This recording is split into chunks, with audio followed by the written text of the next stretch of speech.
Hey everybody, welcome back to the channel. My name is Hack, and in this video, you're checking out an updated Magicka Dragonknight build for the Blackwood chapter that's all about easy heavy attack damage, melting everything in your path, along with very good passive healing and survivability. So if you're wondering, yes, heavy attack builds are back for the Blackwood chapter. I want to say this build probably has 6 bonuses to heavy attacks. When you factor in the new CP node that we have access to, when you factor in companion buffs, this build is insane, and I can't wait to jump in and show you how this works. So let's get started.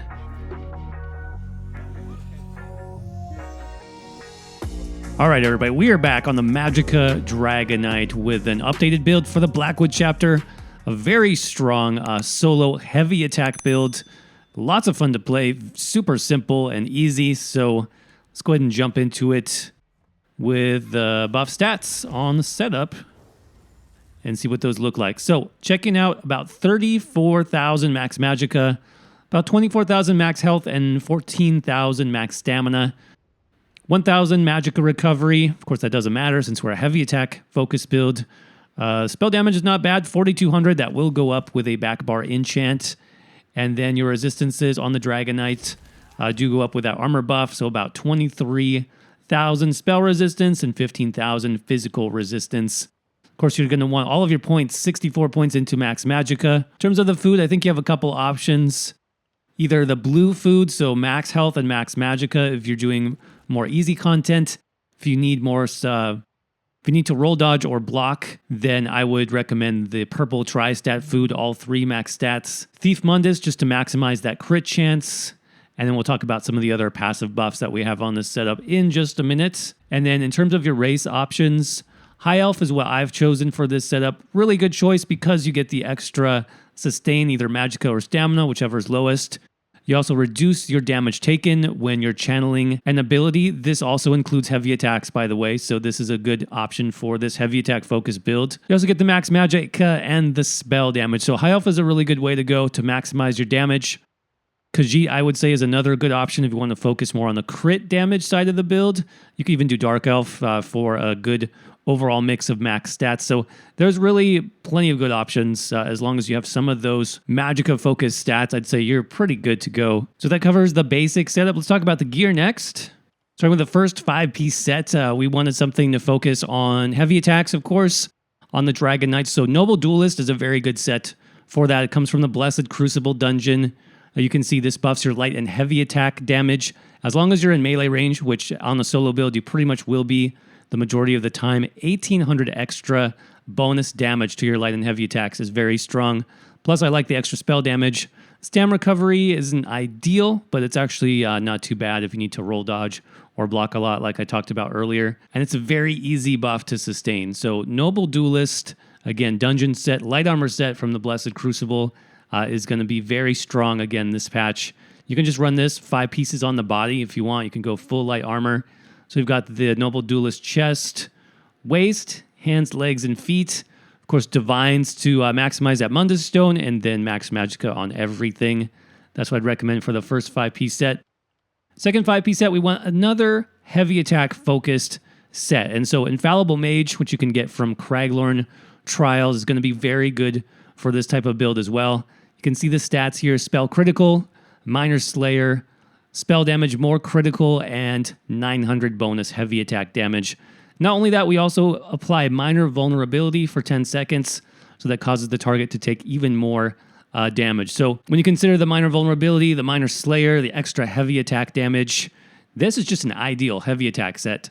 So if you don't mind putting in some time farming, even just normal Craglorn Trials, you can pick this up. And it's definitely a great set for this type of build. Now, to make this work, you will want a staff. Lightning Staff is preferable because that does do AoE damage. That's very important, actually, that you pick up some type of Lightning Staff because that's going to hit all of the targets next to your primary target. It's going to do 100% of the bonus damage. So it's basically an AoE effect. We can look at this when we talk about passives in a minute. So Infallible Mage Staff. Combine that with a shoulder piece and then 2 pieces of jewelry.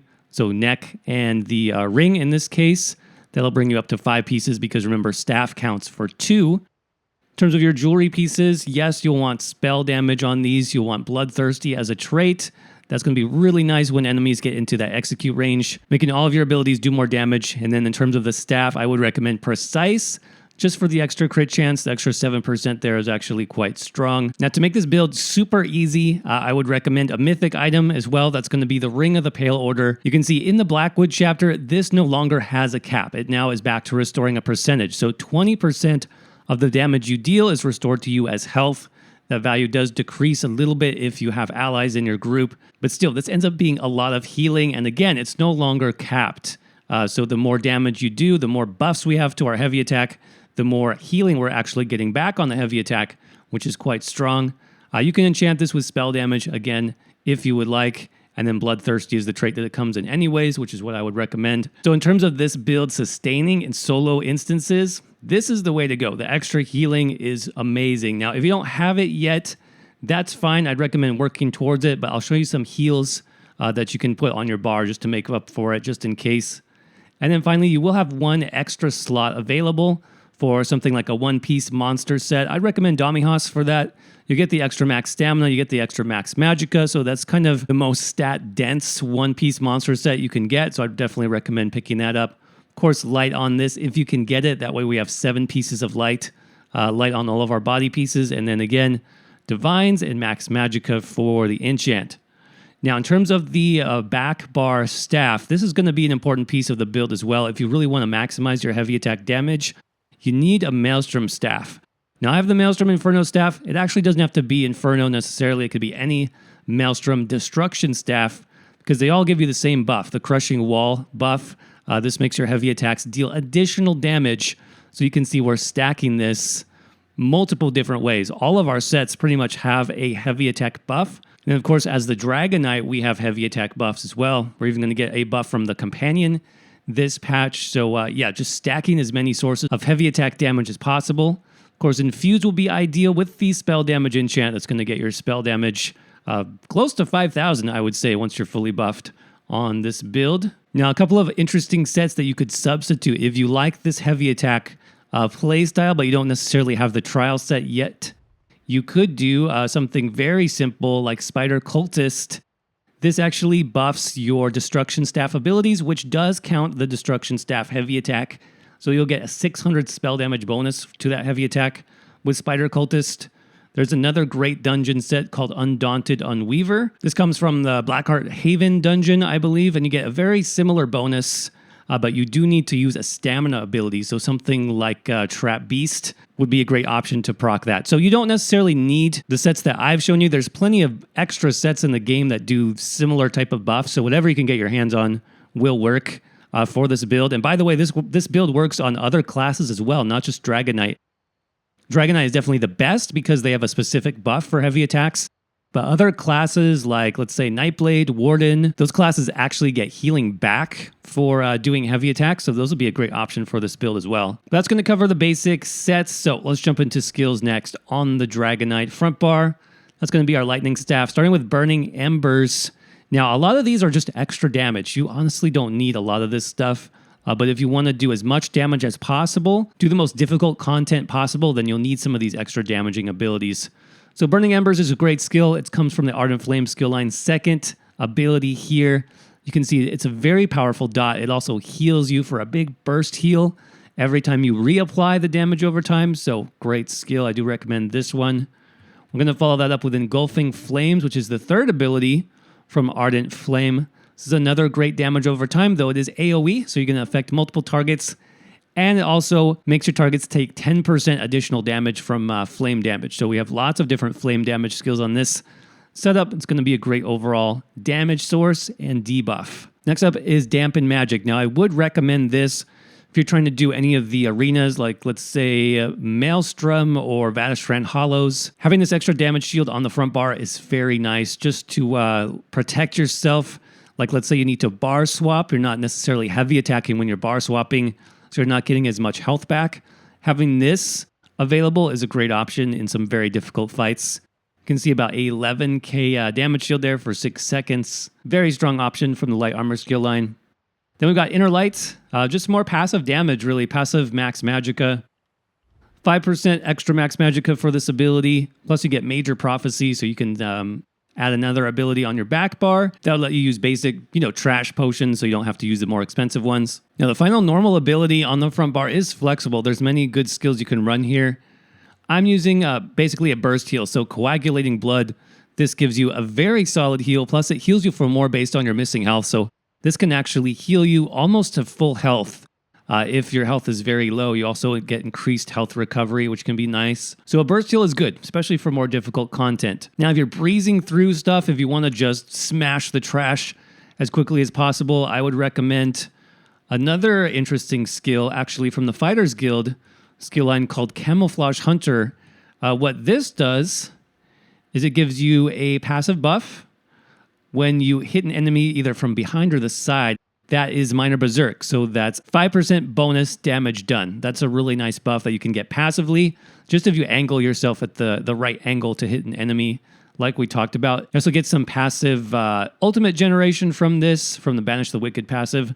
This is going to be really nice, you guys, for easier content. Like I said, if you're farming dungeons, farming experience, try Camouflage Hunter because chances are you won't need a burst heal in those situations. And then a final recommendation, if you want to increase your overall damage, especially against, let's say, dungeon bosses, you want to debuff their armor a little bit more. So Elemental Drain, this has the Major Breach debuff. This debuffs all of their resistances by about 6,000, so it's a very powerful option there. Let's just put Camouflage Hunter for now.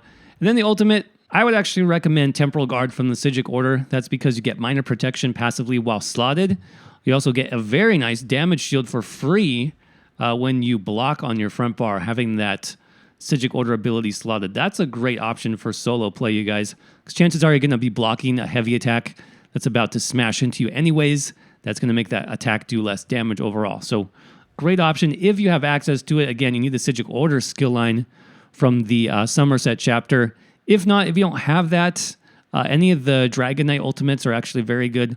Ferocious Leap would be a good one. This does nice AoE flame damage and about 25,000 damage shield for 6 seconds, which is really strong. So that can be a nice option as well. Let's talk about the back bar next. This is our Flame Staff, Inferno Staff. Starting with another buff, Channeled Acceleration. Comes from the Psijic Order skill line. Now, this is flexible.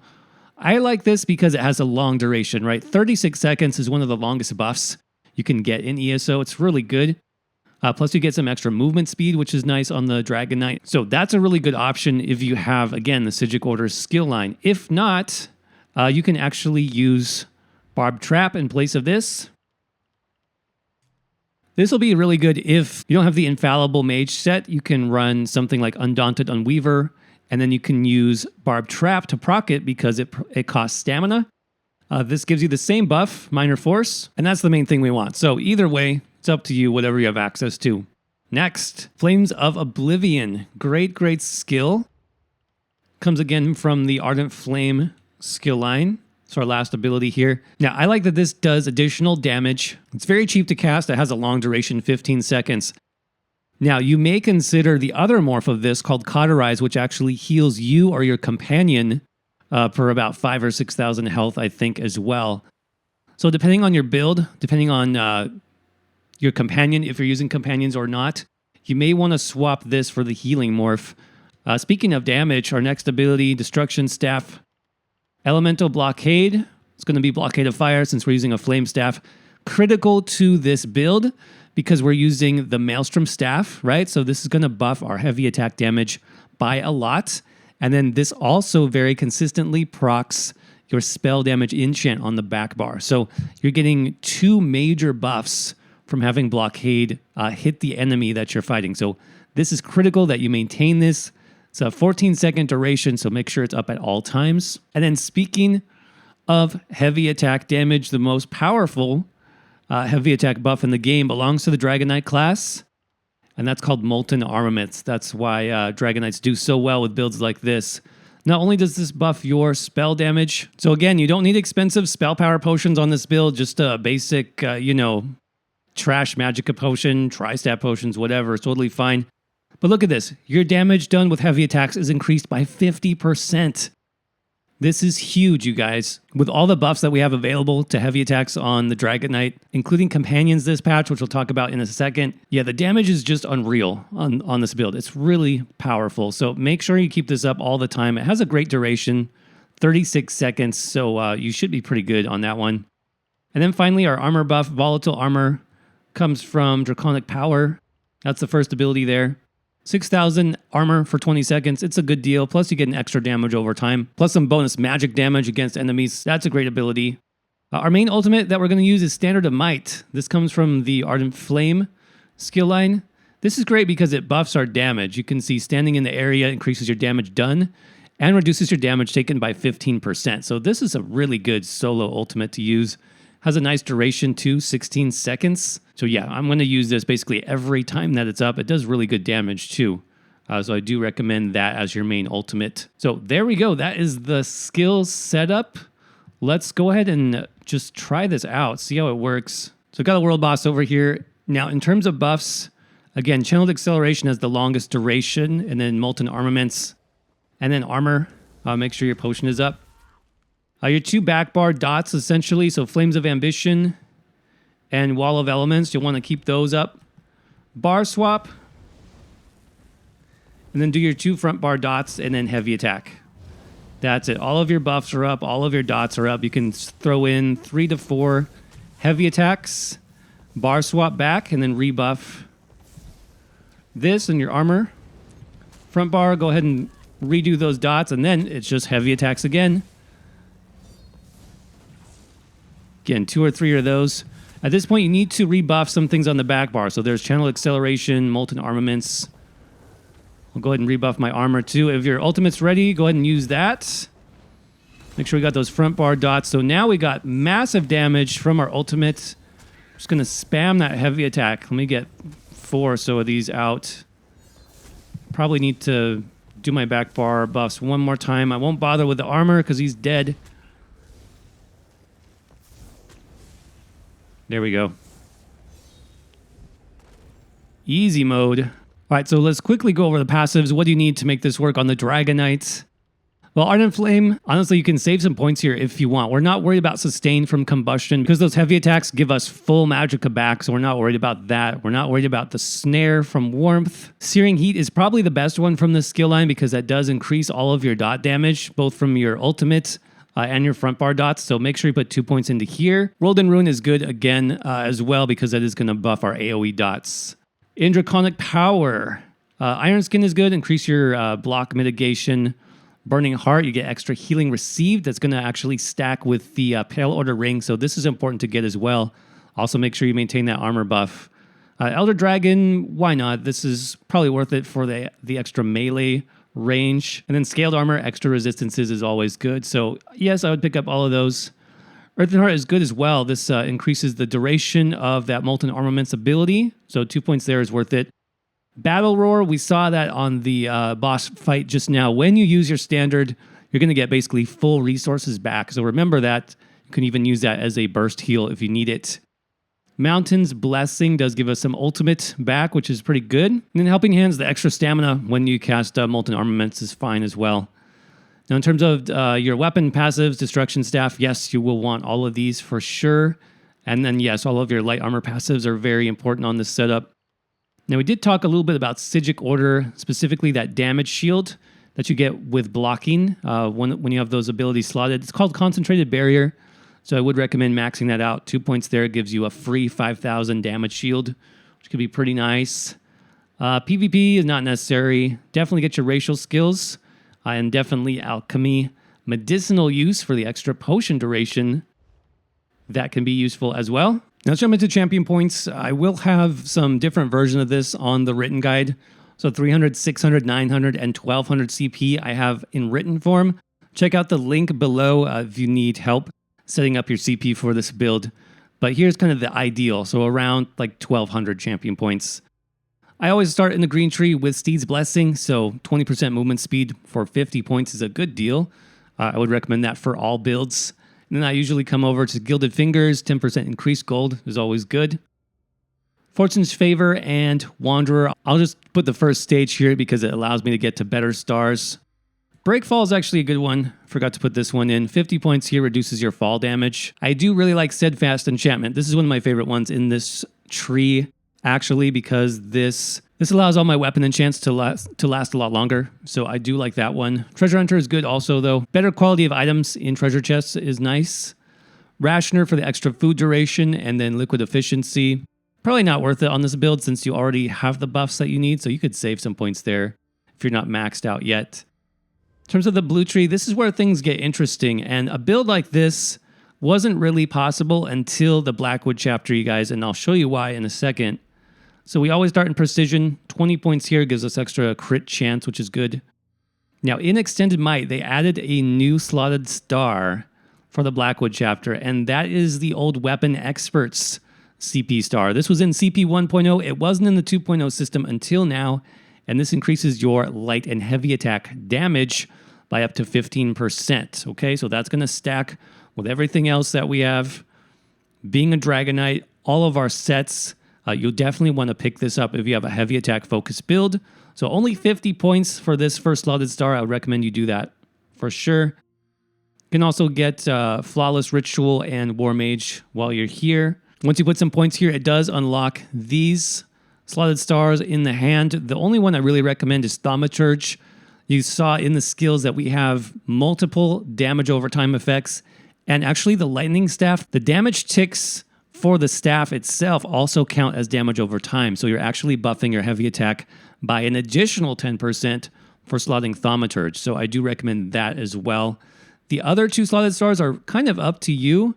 On this build, I did Fighting Finesse. I would probably recommend this for anybody doing this build because the 10% crit damage and crit healing done is excellent. Now, I currently have Backstabber slotted. This would be good if you are using this build in a group or with a companion tank who can face the enemies away from you. But I think if you're purely playing as a solo build, instead I would use something like Wrathful Strikes. This is good because it's going to increase the spell damage of all your damaging abilities. So basically more damage over time. Everything you do is going to hit for more damage. So I actually am going to substitute that for now. I think that's going to be better. Now you will want to pick up some bonus stats here. These now cost less in the Blackwood chapter, only 20 points. So what I usually do now, especially for solo builds, is I'll get both max stamina and max magicka. Why not? A little bit of extra stamina is pretty good actually for soloing. And then Staving Death, this is all of our defensive passives. So quick recovery, preparation, 20 points here now gives us 10% damage reduction, which is actually quite good. And then Elemental Aegis and Hardy are 20 points to max out as well. So you don't need quite as many points here in the Blackwood chapter. That covers our blue tree, and then finally the red tree. This is super simple, especially on this build. You'll just want to pick up the max health, boundless vitality, the extra armor from Ironclad, and then the extra recovery from Rejuvenation. These three slotted stars are very easy to get. You don't have to put points into anywhere else to get them. For your fourth star, it's really up to you.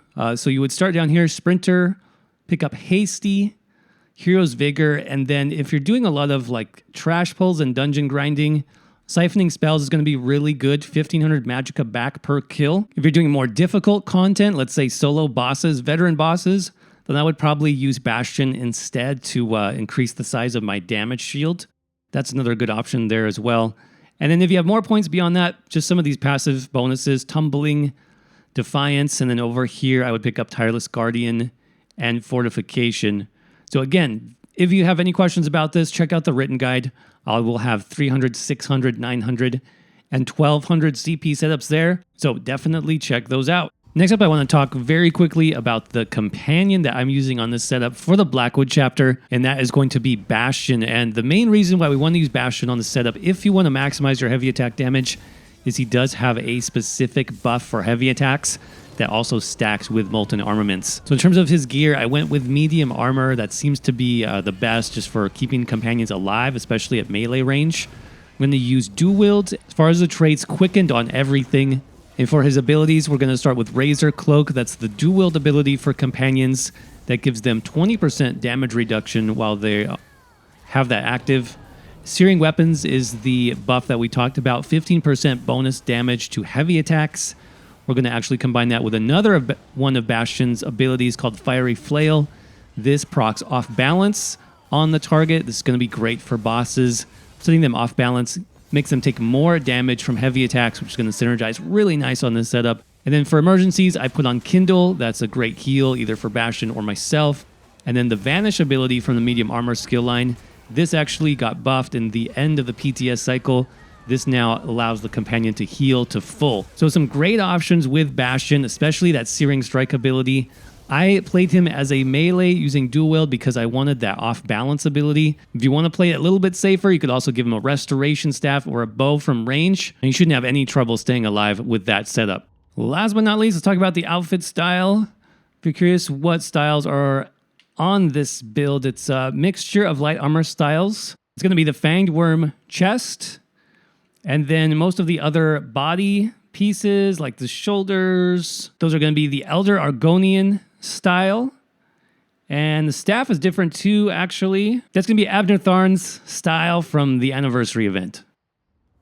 All right, everybody, that's going to wrap up our easy solo Magicka Dragonknight build updated for the Blackwood chapter and beyond. Hope you enjoyed the video or you found it informative. Of course, if you did, don't forget to crush that like button and let me know what you think in the comment section below. If you'd like to see more build videos like this for the Elder Scrolls Online, make sure you're subscribed right here with your notifications turned on so you don't miss anything. Remember to check out the written guide in the pinned comment and the description down below if you have any questions at all. In that guide, we'll have alternate sets listed, alternate skill options, CP 2.0 breakdowns for 300, 600, 900, and 1200 champion points, as well as the full companion build to go along with this setup.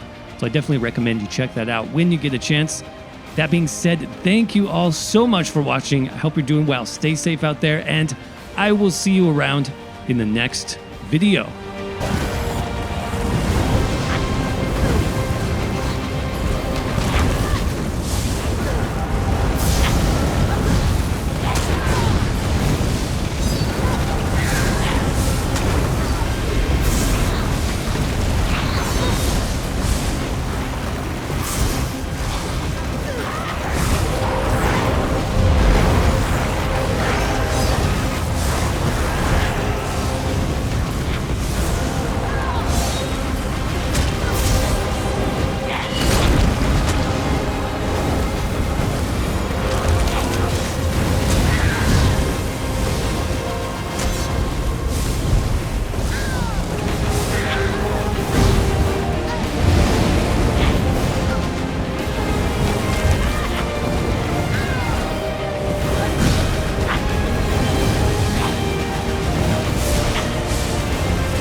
Ambition and destruction. Can't say I appreciate the destruction, but ambition, that's something with real use.